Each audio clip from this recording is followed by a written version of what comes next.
नमस्कार दोस्तों, जय हिंद, वंदे मातरम। सभी प्यारे मित्रों का, सभी शिक्षक बंधुओं का, सभी टीटी फैमिली के, टीचर्स फैमिली की बात कर रहे हैं, सभी का वेलकम, अभिनंदन है शिक्षक भर्ती के channel TT family, YouTube family Jaiswal coaching centre पर। पावर्ड बाई शिक्षा ही प्रकाश है। शिक्षा में ज्ञान देती है, संस्कार देती है, और यही शिक्षा के माध्यम से एग्ज़ाम को साथियों हम फतेह करना है। एग्ज़ाम को फतेह की बात कर रहे हैं। बाल विकास में 25 प्लस का स्कोर करना है। आउट ऑफ 150 में से 125 प्लस का स्कोर प्लस करना है।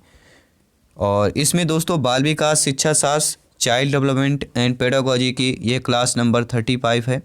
और इसके पहले अगर आपने क्लासेज नहीं ज्वाइन किया है, क्योंकि प्रत्येक क्लास इंपॉर्टेंट है 25 प्लस का स्कोर प्राप्त करने के लिए। और ये इस स्कोर को प्राप्त करने के बाद इससे अधिक स्कोर पाने के लिए आई बटन पे लिंक मिलेगा प्लेलिस्ट का, ज्वाइन कर सकते हैं। प्रत्येक क्लास फ्री ऑफ कॉस्ट है, क्योंकि यह राष्ट्र हित में टीटी फैमिली है, शिक्षकों का परिवार है। तो साथियों, 30 महत्वपूर्ण प्रश्नों में से आप लोगों को जो फीडबैक रहेगा, आप लोगों को कमेंट करके बताना है कि आपका इन महत्वपूर्ण 30 प्रश्नों में से टॉप 30 में से आप लोगों का स्कोर क्या है। प्रथम प्रश्न जो आप लोगों के स्क्रीन पर है, आइए इस प्रश्न का जवाब जान लेते हैं, उत्तर जान लेते हैं और आप लोगों से फीडबैक प्राप्त करते हैं। निम्नलिखित में से कौन सा कारक बालक के व्यक्तित्व विकास को प्रभावित करता है। साथियों, ऐसा कारक जो बालक के व्यक्तित्व विकास को प्रभावित करता हो। आनुवंशिकता, भौतिक वातावरण, सामाजिक वातावरण या उपरोक्त सभी। साथियों, आप सभी लोग जानते हैं, ज्ञानी सर्वव्याख्याता लोग हैं, कि बालक के जो व्यक्तित्व का विकास प्रभावित करता है, भाई उसका बालक के आनुवंशिकता भी करता है, भौतिक वातावरण भी, सामाजिक वातावरण भी, अर्थात उपरोक्त सभी। डी ऑप्शन की बात करेंगे, डी ऑप्शन सही हो जाएगा। दूसरा प्रश्न यहाँ पे पूछा जा रहा है, सामूहिक अचेतन का प्रत्यय किसके द्वारा दिया गया था। पावलोव के द्वारा, स्किनर के द्वारा, फ्राइड के द्वारा या युंग के द्वारा दिया गया था। 4 बेहतरीन लाजवाब ऑप्शन दिए गए हैं। प्रत्येक भाई बहन, गृहिणी सभी का वेलकम, अभिनंदन है, जिनका सपना है गवर्नमेंट टीचर, अध्यापक, अध्यापिका बनना। सभी प्यारे मित्र कमेंट करेंगे, फीडबैक करेंगे। साथियों, जब भी हम सामूहिक अचेतन के संप्रत्यय की बात करते हैं या किसके द्वारा दिया गया था, एक ही नाम आता है, बात करेंगे युंग महोदय की बात कर रहे हैं। और तीसरा प्रश्न पूछा जा रहा है, बहुत ही बेहतरीन प्रश्न है, सिलेक्शन की वजह से वीवीआईपी कैटेगरी का प्रश्न है, ध्यानपूर्वक समझ लीजिएगा। मनोविश्लेषणात्मक परामर्श उपागम किसने शुरू किया। एफ केडलर ने, जुंग ने, फ्राइड ने या इनमें से कोई नहीं। सभी कमेंट कीजिएगा। सिगमंड फ्राइड की बात कर रहे हैं, जुंग की बात कर रहे हैं, एडलर की बात कर रहे हैं। आपका जवाब, आपका फीडबैक तय करेगा इस प्रश्न का जवाब क्या आने वाला है। तो मनोविश्लेषणात्मक परामर्श उपागम किसने शुरू किया था। अगर आपका जवाब फ्राइड है, बिल्कुल आप सही कैटेगरी पर सही फीडबैक कर रहे हैं, सी ऑप्शन सही हो जाएगा। आप जानते हैं कि मनोविश्लेषण की चिकित्सा को सिगमंड फ्राइड ने विकसित किया है। अगर प्रश्न आ गया कि मनोविश्लेषण चिकित्सा को किसने विकसित किया है, तो सिगमंड फ्राइड ने विकसित किया है। इन्हें मनोविज्ञान के विश्लेषणवाद का जनक भी कहा जाता है। तो मनोविज्ञान के विश्लेषणवाद का जनक किसे कहा जाता है, सिगमंड फ्राइड को कहा जाता है। प्रोफेसर गिरीन्द्र शेखर बोस के फ्राइड के मनोविश्लेषण में प्रशिक्षण प्राप्त थे। एक ऐसा क्षेत्र जिसने भारत में मनोविज्ञान के आरंभिक विकास को प्रभावित किया। प्रोफेसर बोस ने इंडियन साइको एनालिटिकल एसोसिएशन की स्थापना 1992 में की थी। हर क्वेश्चन का आंसर जो है आपको डिटेल के साथ मिलेगा, क्योंकि इससे रिलेटेड भी प्रश्न आएंगे, तो वो भी आपसे कंफर्म बन जाए, क्योंकि 25 प्लस का स्कोर प्राप्त करना है, सिलेक्शन सर्वोपरि है, तो प्रत्येक क्लास का सेशन का क्वेश्चन इंपॉर्टेंट है। कौन व्यक्ति के गुण के सिद्धांत से संबंधित नहीं है। निगेटिव, नकारात्मक प्रश्न पूछा गया है। Freud, Allport, Cattell, Isaac.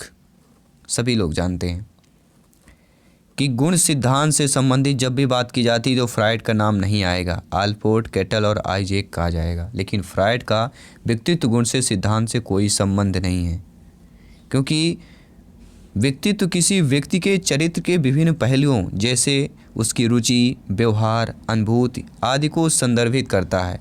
और यह एक ऐसी प्रणाली है जिसमें मनोवैज्ञानिक और शारीरिक दोनों पहलू शामिल हैं, जो आपस में एक दूसरे को परस्पर प्रभावित करते हैं।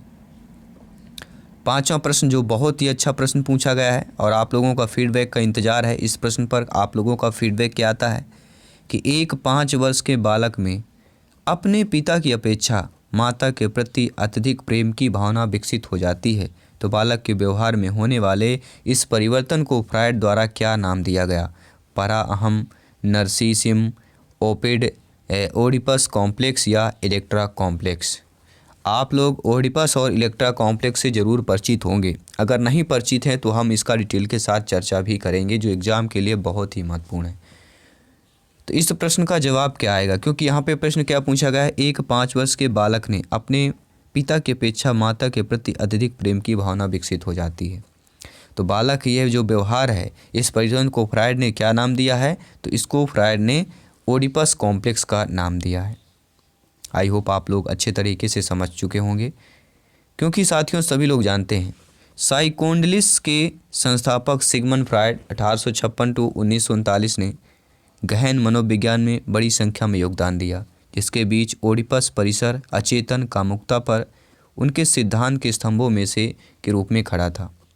यह नाम राजा ओडिपस के मिथक के कारण है, जिसकी कहानी एक ऐसे शख्स के बारे में है जो इसे जाने बिना अपने पिता लेओ को मार देता है और अपनी माँ को अपनी पत्नी के रूप में लेता है, जिसके साथ उसके 4 बच्चे हैं।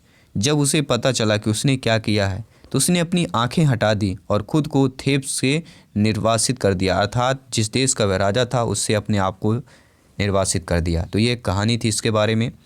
आइए बात कर लेते हैं अगले प्रश्न की। आई होप ये कहानी आपको शायद फर्स्ट बार कभी सारे लोग सुन रहे होंगे, अधिकतर लोग ये फ्रायड के आपके सिद्धांत पर वहाँ पे मिल जाएगी।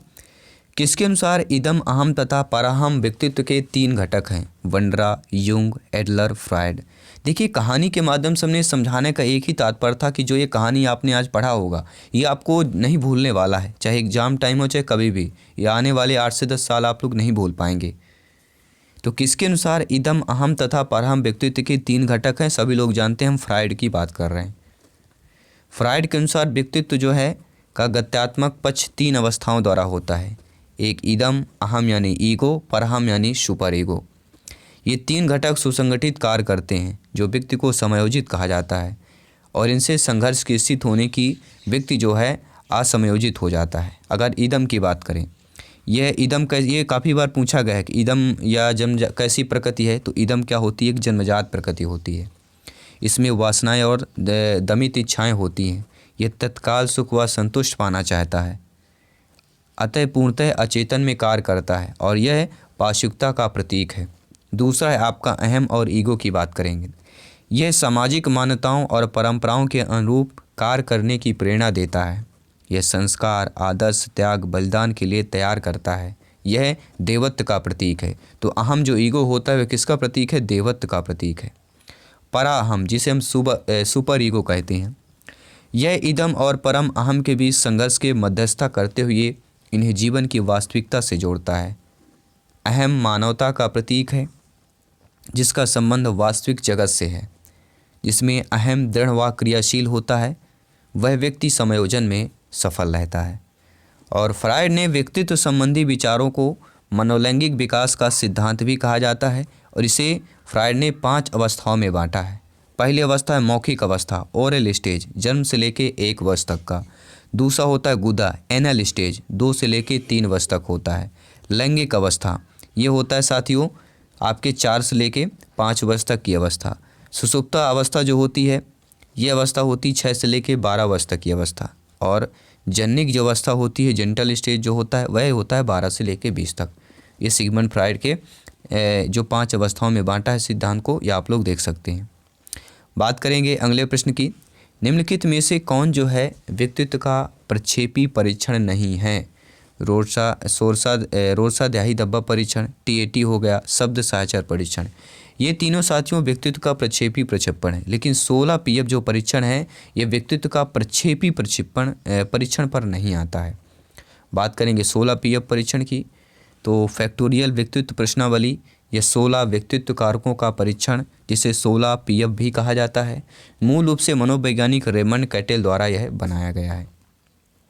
अगला प्रश्न क्या दिया गया है स्क्रीन पर? 8वां प्रश्न आप लोगों के स्क्रीन पर आ चुका है। प्रश्न क्या पूछा जा रहा है किसने सामूहिक अचेतन का संप्रत्यय दिया था? Jung, Freud, Adler, Sullivan. अभी तक जितने ज़्यादा प्रश्न हुए हमारे युंग और फ्रायड से संबंधित प्रश्न हुए हैं। तो किसने सामूहिक अचेतन का संप्रत्यय दिया था? अगर आपका जवाब फीडबैक युंग है तो बिल्कुल आपका सही कर रहे हैं, यहाँ पे पहला ऑप्शन सही हो जाएगा। 9वां प्रश्न क्या दिया गया है? फ्रायड के अनुसार हमारे मूल्यों का जो आंतरिकीकरण किस में होता है? इदम, अहम, पराहम या परिस्थितियों में होता है? तो अभी हमने आपको, ठीक है, इदम, अहम, परहम, ईगो, सुपर ईगो सभी को अच्छे तरीके से समझाया। तो फ्रायड के अनुसार हमारे मूल्यों का जो आंतरिकीकरण होता है वह किस में होता है? परा अहम में होता है। ये पराहम क्या है सभी लोग जानते हैं, सुपर ईगो की बात कर रहे हैं। अगला प्रश्न है, एक संतुलित व्यक्तित्व वह है जिसमें इदम, परम, अहम के बीच संतुलन स्थापित किया जाता है। इदम, अहम के बीच संतुलन स्थापित किया जाता है, या अहम, परम, अहम के बीच संतुलन स्थापित किया जाता है, यह बात कर रहे हैं मजबूत अहम को बनाया जाता है। तो आप सभी लोग जानते हैं कि एक संतुलित व्यक्तित्व वह है जिसमें इदम, परम, अहम के बीच संतुलित स्थापित किया जाता हो। संतुलित व्यक्ति कौन होगा? इदम परहम हो जाएगा, या इदम अहम के बीच हो जाएगा, या अहम और परम के बीच हो जाएगा, या मजबूत अहम के बीच हो जाएगा। सभी लोग कमेंट कीजिएगा। तो एक संतुलित व्यक्तित्व कौन हो जाएगा? देखिए हमने आपको बताया भी था, ये जो 3 आपने पढ़ा होगा, ये 3 जो स्टेज हैं संतुलित व्यक्ति की बात कर रहे थे हम, ठीक है। तो संतुलित व्यक्ति की अगर बात करें तो पहले हम अहम की बात करते हैं। ये सामाजिक मान्यताओं और परंपराओं के अनुरूप कार्य करने की प्रेरणा देता है और संस्कार, आदर्श, त्याग, बलिदान के लिए तैयार करता है। और सुपर ईगो की बात करें, परा अहम, यह इदम और परहम के बीच संघर्ष को मध्यस्थता करते हुए इनके जीवन की वास्तविकता से जोड़ता है। तो इदम और यहाँ पे क्या दिया गया? परा अहम दे दिया गया, ठीक है। तो आपके प्रश्न पर भी क्या पूछा गया है? इदम और परम अहम, तो हमारा पहला ऑप्शन दिया गया है, इसलिए संतुलित स्थापित किया जाता है, इसे ही एक संतुलित व्यक्तित्व कहते हैं। पहला ऑप्शन सही हो जाएगा। और हमारे पिछले क्वेश्चन के आंसर पे जाने का यही था, आप लोगों को अच्छे तरीके से समझ सकें, अगर एग्ज़ाम पे आए तो आप लोग भूल भी ना पाएँ। और ख़ासतौर एग्ज़ाम टाइम में ज़्यादातर प्रश्न क्या है हमारे भूल जाते हैं हम लोग, तो आपको ये गलती और ये रीज़न, ये कारण उत्पन्न ना हो, इसलिए डिटेल के साथ आपको बताया जाता है। ऐसा सिद्धांत या कौन सिद्धांत व्यक्त करता है कि मानव मस्तिष्क एक बर्फ की बड़ी चट्टान के समान है जो अधिकांशतः छिपी रहती है और एवं उसमें चेतन के 3 स्तर शामिल हैं। गुण सिद्धांत में ये आपका गुण सिद्धांत व्यक्त करता है, प्रकार सिद्धांत व्यक्त करता है, या दोस्तों आपके मनोविश्लेषणात्मक सिद्धांत व्यक्त करता है, या कह सकते हैं कि आपका जो व्यवहारवाद सिद्धांत है वह व्यक्त करता है। सभी कमेंट करेंगे, फीडबैक करेंगे। मेरे सभी प्यारे मित्र, मेरे सभी शिक्षक बंधु, सभी मित्रों को जय हिंद, वंदे मातरम, इंकलाब जिंदाबाद। एग्ज़ाम फतेह की ओर हमारा जो अग्रसर है, वह जो पथ है हमेशा चल ही रहा है आप लोगों के सहयोग से, और ये पथ एग्ज़ाम फतेह पर ही रुकने वाला है। तो ऐसा सिद्धांत कौन सा व्यक्त करेगा जो मानव मस्तिष्क एक बर्फ की बड़ी चट्टान है? तो जब मानव मस्तिष्क की बात करते हैं तो वह आ जाएगा दोस्तों मनोविश्लेषणात्मक सिद्धांत की बात करेंगे। तो चेतन के 3 स्तर किसमें है? मनोविश्लेषणात्मक सिद्धांत की बात करेंगे। अगला प्रश्न है, जिन इच्छाओं की पूर्ति नहीं होती है उनका भंडार ग्रह निम्न में से कौन सा है? तो सभी लोग जानते हैं जिन इच्छाओं की पूर्ति नहीं होती, जो पहला हमारा है वह है इदम। इदम में जो है इन इच्छाओं की पूर्ति नहीं होती, उनका भंडार ग्रह आपका इदम कहलाता है, जो पहली आपकी है इदम, अहम और पराहम में इदम कहला जाएगा। और अगला प्रश्न है, अहम किसके नियम पर कार्य करता है? सुख, नैतिकता, वास्तविकता और कल्पना। तो हमने पढ़ा था इदम अहम, अहम मतलब होता है ईगो, और पराहम मतलब होता है सुपर ईगो, आपने पढ़ा होगा। तो हमारा जो सेकंड वाला है, अहम किसके नियम पर कार्य करता है? तो वह वास्तविकता के नियम पर कार्य करता है, सी ऑप्शन सही हो जाएगा। और एक प्रश्न जरूर आएगा, ध्यान दीजिएगा, इदम अहम पराहम से। तो अगला प्रश्न इसी टॉपिक से है कि इदम, अहम व पराहम किस संरचना के भाग हैं? मन, व्यक्तित्व, चेतना या रक्षात्मक मनोरचना। तो सिगमंड फ्रायड ने व्यक्तित्व के बारे में बताया था। तो इदम, अहम, परहम किस संरचना के भाग हो जाएंगे? यह व्यक्तित्व संरचना के भाग हो जाएंगे। अगला प्रश्न यहाँ पे पूछा जा रहा है, सामूहिक अचेतन का संप्रत्यय जो है किसके द्वारा दिया गया था। ये प्रश्न शायद रिपीट हुआ है, या कह सकते हैं थोड़ा प्रश्न का नज़रिया चेंज किया गया है। पहले या किसके द्वारा सामूहिक अचेतन का संप्रत्यय दिया गया था, लेकिन इसमें पहले पूछ लिया कि सामूहिक अचेतन का संप्रत्यय किसके द्वारा दिया गया था। आंसर आपका एक ही होगा, युंग ही होगा। केवल प्रश्न का नज़रिया बदल गया है और इसलिए इस प्रश्न को भी शामिल किया गया है, ताकि आप लोग इससे क्या है दिक्कत ना हो एग्जाम टाइम पर। इस टाइप से भी प्रश्न पूछा जा सकता है। नए लक्ष्यों जो नए लक्ष्य होते हैं, टारगेट जो होता है, उनकी ओर ऊर्जा या उन आक्रामक लक्ष्यों को पुनः निर्देशित करना जो अक्सर कलात्मक, बौद्धिक या सांस्कृतिक लक्ष्य होते हैं, वह कहलाता है उदात्तीकरण, प्रतिकरण, संबंध या युक्तिकरण कहलाता है। तो आप सभी लोग जानते हैं, ज्ञानी सर्वव्याख्याता लोग हैं, कि नए लक्ष्यों की ओर जो है या नए जो न्यू टारगेट होते हैं हमारे, उनकी ओर ऊर्जा और उन आक्रामक लक्ष्यों को पुनः निर्देशित करने को जो अक्सर कलात्मक, बौद्धिक या सांस्कृतिक लक्ष्य होते हैं, उनको ही उदात्तीकरण कहलाता है। क्या कहलाएगा? उदात्तीकरण कहला जाएगा। पहला ऑप्शन सही हो जाएगा। कोई भी डाउट हो कमेंट करें, फीडबैक करें। आपका कमेंट सर्वोपरि है, आपका फीडबैक सर्वमान्य है। साथियों, किसका मानना था कि व्यक्तित्व चरणों की एक श्रृंखला के माध्यम से विकसित होता है और बचपन के प्रभाव लंबे समय तक रहते हैं? तो किसका मानना था? अल्बर्ट बंडूरा, जीन पियाजे जी, सिगमंड फ्रायड या लेओ वाइगोस्की की बात कर रहे हैं।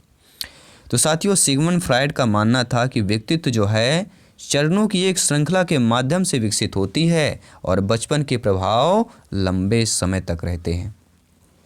सी ऑप्शन आप लोगों का सही हो जाएगा।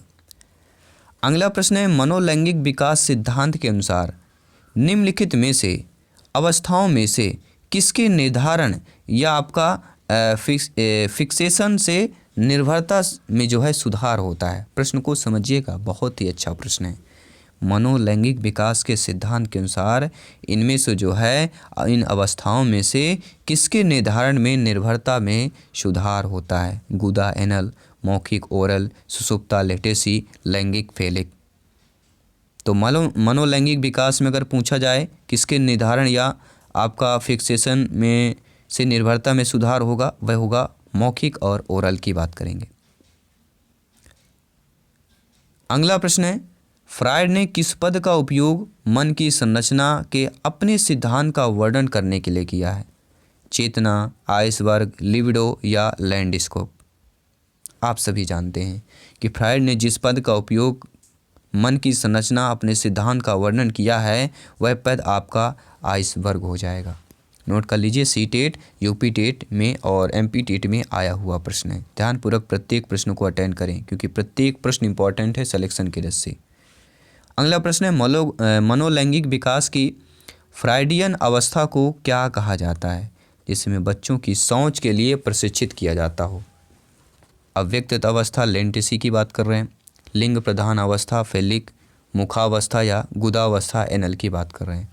तो मनोलैंगिक विकास की फ्रायडियन अवस्था को क्या कहा जाता है, जिसमें बच्चों को सोच के लिए प्रशिक्षित किया जाता हो? वह साथियों है गुदावस्था। हम क्या कर रहे हैं, एनल की बात करेंगे या लिंग प्रधानावस्था फेलिक की बात करेंगे। तो यहाँ पे आपका ऑप्शन नंबर डी सही हो जाएगा। अर्थात अगर समझें कि मौखिक अवस्था जो होती है ओरल स्टेज जन्म से 1 वर्ष तक होता है, गुदावस्था एनल स्टेज 2 से 3 वर्ष होता है, लैंगिक अवस्था जो फेलिक स्टेज होता है वह 4 से 5 होता है, और जो सुषुप्ता अवस्था होती है लेटेंसी स्टेज होता है वह 6 से 12 होता है, और जनिक अवस्था जेंटल स्टेज 12 से लेके 20 होता है। तो हम किसकी बात कर रहे थे? एनएल स्टेज गुदा, तो ये 2 से 3 वर्ष हो जाएगा। लिंग हम किसकी बात कर रहे थे यहाँ पे? गुदा या एनएल, गुदावस्था एनएल की बात कर रहे थे, डी ऑप्शन। ठीक है, तो ये हमारा कितने हो जाएगा? 2 से लेके 3 वर्ष तक के बालक में इस सोच के लिए प्रशिक्षित किया जाता है। तो बहुत ही अच्छे प्रश्न थे। 20 प्रश्न हम कंप्लीट कर चुके हैं और 10 प्लस और करेंगे। टोटल आपका 30 प्रश्नों का क्लास रहता है। प्रत्येक क्लास आपका 30 प्रश्नों का रहेगा। इसकी पिछली क्लासेज और आने वाली क्लासेज की बात करेंगे, और संपूर्ण तैयारी करना है 25 प्लस स्कोर का। तो प्रत्येक क्लास इसके आने वाली इंपॉर्टेंट है, और इसके पहले अपने आप को सब्सक्राइब कर लें चैनल को, और बेल आइकन ज़रूर प्रेस करें, ताकि आप लोगों के सामने जो कहते हैं कि सर यहाँ पे क्या आता है, हमें नोटिफिकेशन नहीं आता है, तो जब तक आप लोग बेल आइकन को प्रेस नहीं करेंगे तो फिर आपका नोटिफिकेशन कैसे आएगा? ठीक है, तो बेल आइकन को ज़रूर प्रेस करें, और जब भी आपको फ्री टाइम हो, स्टडी करने का मन हो तो चैनल को विजिट करते रहें। किसकी आयु में बच्चे स्वयं को पहचान सकते हैं कि वह लड़का है या लड़की है? 5 वर्ष की आयु में, 4 वर्ष की, 3 वर्ष की, 6 वर्ष की। यानी लिंग अवधारणा की बात कर रहे हैं। बच्चा लिंग को कैसे पहचानने लगेगा? किस वर्ष को पहचान जाता कि वह लड़का है लड़की है? तो जब बच्चा 3 वर्ष की बात करेंगे। जी हाँ दोस्तों, जब बच्चा 3 वर्ष का हो जाता है तो वह अपने बच्चा जो है स्वयं को पहचान सकता है कि वह लड़का या लड़की है। कितने वर्ष पर? 3 वर्ष पर बच्चा पहचानने लगता है। या 12-36 मंथ की बात करेंगे, माह की बात कर रहे हैं। अगला प्रश्न है, मनोलैंगिक विकास की कौन सी अवस्था में बंध्याकरण चिंता या कैस्ट्रेशन एंजाइटी होती है? गुदानल अवस्था में, मौखिक ओरल में, सुषुप्ता लेटेंसी में या लैंगिक फेलिक में होता है? देखिए, मनोलैंगिक की बात की जा रही है, उनकी अवस्था में बंध्याकरण चिंता की बात कर रहे हैं, तो स्वाभाविक बात है लैंगिक फेलिक में ही अवस्था पर हो सकता है। डी ऑप्शन सही हो जाएगा। अगला प्रश्न है, बाल विकास की कौन सी अवस्था में ओडिपस और इलेक्ट्रा जटिलता शुरू होती है? शैशवावस्था, बाल्यावस्था, किशोरावस्था, वयस्कावस्था। जो लोग ओडिपस और इलेक्ट्रा जटिलता नहीं समझ पाते हैं तो आने वाले प्रश्न में आपको अच्छे तरीके से बता दिया जाएगा, समझा दिया जाएगा। तो ऐसी अवस्था जो ओडिपस और इलेक्ट्रा जटिलता से शुरू होती वह कहलाती है शैशवावस्था। अगर लड़की अपने पिता से प्रेम करती है और माँ से घृणा करती है तो उसे इलेक्ट्रा कॉम्प्लेक्स कहते हैं। इसके विपरीत बालक अपनी माता से प्रेम करता है और पिता से घृणा करता है तो उसे ओडिपस कॉम्प्लेक्स कहते हैं। यानी बाल्यावस्था में क्या होता है, बालक ने मानसिक योग्यताओं का विकास मुख्य विशेषता है, इसलिए इसे वैचारिक अवस्था का काल भी कहा जाता है। ये आपको ध्यान देना है। तो आपने पढ़ लिया कि इलेक्ट्रा किसे कहते हैं और ओडिपस किसे कहते हैं, ये ध्यान दीजिएगा। अब बात करते हैं अगले प्रश्न की। अगला प्रश्न है, फ्रायड की विकास अवस्थाओं के अनुसार किस अवस्था में प्रारंभिक विद्यालय आयु समझा जाता है? मुखावस्था, गुदावस्था, अव्यक्तावस्था या शैशवावस्था की बात कर रहे हैं। तो फ्रायड की विकास अवस्थाओं के अनुसार जिस अवस्था में प्रारंभिक विद्यालय आयु समझा जाता है वह कहलाता है अव्यक्तता अवस्था की बात करेंगे। और यह अव्यक्ता अवस्था बाल्यावस्था को बोला जाता है। इसकी आयु कितनी होती है? 6 से लेकर 12 वर्ष तक होती है। ये आपको ध्यान दीजिएगा। और इस अवस्था में कोई कामुकता क्षेत्र नहीं होता है। इस अवस्था में ऊर्जा का केंद्र दोस्तों के साथ खेलना, संज्ञानात्मक शारीरिक कौशलों का प्रवीण होने में होता है। 25वां प्रश्न है साथियों, मानव व्यक्तित्व के मनोलैंगिक विकास को निम्न में से किसने जो है महत्व दिया था? कमेनियस, हॉल, हलिंगवर्ड या फ्रायड? तो सभी लोग जानते हैं हम फ्रायड की बात कर रहे हैं। मानव व्यक्तित्व के मनोलैंगिक विकास को फ्रायड ने महत्व दिया है। डी ऑप्शन सही हो जाएगा। अगला प्रश्न है, अपने आप को प्रेम करने की प्रवृत्ति को क्या कहते हैं? अपने आप को ही प्रेम करने की प्रवृत्ति, आत्म केंद्रित, अहंकारी, नार्सिज्म, या हम कह सकते हैं हिमोटिज्म की बात कर रहे हैं। सभी कमेंट करें, फीडबैक करेंगे। प्रत्येक शिक्षक बंधु, प्रत्येक भाई बहन गृहिणी जिनका सपना है गवर्नमेंट टीचर, अध्यापक, अध्यापिका बनना, जसवाल सर आप सभी का स्वागत, अभिनंदन करते हैं। प्रत्येक शिक्षक बंधु को नमन करते हैं। तो अपने आप को प्रेम करने की प्रवृत्ति को क्या कहा जाता है? उसे दोस्तों नार्सिसिज्म की प्रवृत्ति कहा जाता है। क्या कहते हैं? नार्सिसिज्म की प्रवृत्ति कहा जाता है। अगला प्रश्न है, मनोलैंगिक विकास में सुप्तावस्था का वर्ष जो अंतराल किससे संबंधित होता है? 2 से 5, 6 से यौवन, 18 से 20 या 20 से 22 तक होता है। सभी कमेंट कीजिएगा। तो मनोलैंगिक विकास में जो सुप्तावस्था का वर्ष या अंतराल संबंधित होता है वह 6 से लेकर यौवन तक होता है। बी ऑप्शन साथियों सही हो जाएगा। अगला प्रश्न पूछा जा रहा है, कैटल ने अपने व्यक्तित्व के सिद्धांत में द्वैत लक्षण के कितने युग्म दिखाए हैं? 16, 32, 14, 22। तो कैटल ने अपने व्यक्तित्व के सिद्धांत में द्वैत लक्षण कितने बताए हैं? तो आप सभी को पता होना चाहिए, 16 की बात करेंगे। ठीक है, कैटल की बात करते 16 पीएफ परीक्षण आपको अच्छे तरीके से पता होगा। व्यक्तित्व के 16 प्रकार। अगला प्रश्न है, आत्म सुधार को व्यक्तित्व के दृष्टिकोणों में महत्ता दी जाती है या महत्ता दी जाती है? संज्ञानात्मक, मनोविश्लेषणात्मक, मानवतावादी या जैविक की बात करेंगे।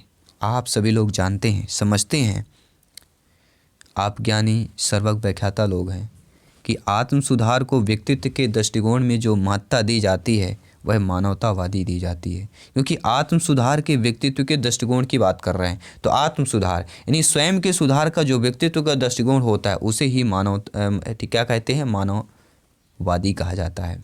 सी ऑप्शन सही हो जाएगा। कोई भी डाउट हो जरूर कमेंट करें। आज 30 प्रश्न कंप्लीट करेंगे और आपको एक मॉक क्वेश्चन भी साथ में देंगे। 30वां प्रश्न है, मनोवैज्ञानिक विकास के निम्नलिखित चरणों में से कौन सा चरण बचपन में नहीं आता है। जी हाँ, ऐसा चरण जो बचपन में न आता हो। स्वायत्तता बनाम शर्म, विश्वास बनाम अविश्वास, अंतरंगता बनाम अलगाव या पहल बनाम अपराध बोध। तो मनोवैज्ञानिक विकास का ऐसा चरण जो बचपन में नहीं आता हो वह कहलाता है अतरंगा बनाम अलगाव। ये बचपन में नहीं आता है। बाकी स्वायत्तता बनाम शर्म, विश्वास बनाम अविश्वास, पहल बनाम अपराध बोध ये हमारे बचपन में आते हैं, लेकिन अतरंगा आपका नहीं आएगा। आइए जान लेते हैं आज का जो मॉक क्वेश्चन है आपके साथियों। फ्रायड द्वारा दिए गए मनोलैंगिक विकास की एक अवस्था इनमें से कौन सी नहीं होगी। मुखी अवस्था, गुदावस्था, गुप्त अवस्था या आइकॉनिक या प्रतिभावस्था। तो फ्रायड द्वारा जो दिए गए मनोलैंगिक विकास हैं इनकी ऐसी एक अवस्था जो इनमें से नहीं है वह आपको बताना है कौन सी होगी। मुखी, गुदा, गुप्त या आइकॉनिक प्रतिभा। तो ये रहे दोस्तों 30 महत्वपूर्णों के साथ मॉक क्वेश्चन भी आपका शामिल था और आप लोगों को ज़रूर कमेंट करके बताना है कि 30 में से आपका फीडबैक क्या है, आपका स्कोर क्या है। प्रत्येक भाई बहन गृहिणी का यहाँ पे कमेंट आना चाहिए, फीडबैक आना चाहिए, क्योंकि सिलेक्शन पर सर्वोपरि है। तो आपका कमेंट, आपका फीडबैक सर्वमान्य है, सर्वोपरि है। मैं आपके साथ जयसवाल सर सभी मित्रों का धन्यवाद करता हूँ और अगले क्लास की कड़ी में जल्द ही मिलते हैं। इसके पहले चैनल को सब्सक्राइब करें, बेल आइकन प्रेस करें ताकि आपको नोटिफिकेशन प्राप्त हो, आप जल्द से जल्द क्लास को अटेंड कर पाएँ, प्रिपरेशन को और बेहतर कर पाएँ और जो आपका एग्ज़ाम फतह की यहाँ पे प्रिपरेशन हो रही है, शून्य से शिखर की तैयारी हो रही है, उसमें आप हिस्सा पाएँ और सिलेक्शन अपने सपने को साकार करें, अपने माता पिता के सपने को साकार करें। मैं आपके साथ जयसवाल सर जल्द मिलता हूँ नेक्स्ट क्लास पर। सभी मित्रों को जय हिंद, वंदे मातरम। धन्यवाद सभी का।